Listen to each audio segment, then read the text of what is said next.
What's up everyone, this is Ryan with Danger's Edge. I made it here to Santa Cruz. I'm on a trail called Mailboxes, and I'm here to jump some jumps that in the past I only did like half.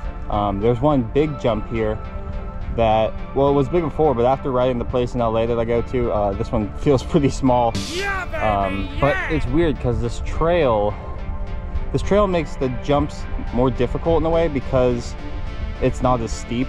So I'm having this weird problem where I'm like pedaling to go for a jump, but because the ground is pretty much flat before the jump, I have to pedal a lot and like pretty much to the lip of it, and my chain keeps popping because of the gears I'm in. Like if I have too light of a gear, I can't get the speed, but if I'm at too hard of a gear, I'm popping on the chain. So it's this weird balance, but I'm trying to just get past the fourth one.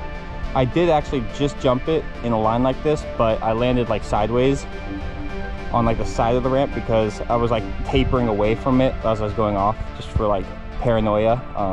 So not my best, but yeah, it's tough with the chain pop. It's kind of unpredictable, but I got it first try, so I'm gonna give it another shot right now, and hopefully everything just works out. And then if I get that one, I'm just gonna keep going and try and knock out the rest of the trail. They're all not this big, but like I said, because the trail here is like not very steep, I'm having trouble maintaining speed. I gotta like pedal hard after every jump, and it's exhausting really. I'm sweating like crazy if you haven't been able to see. And it's raining, so here we go. I'm gonna flip it vertical. We'll get this line.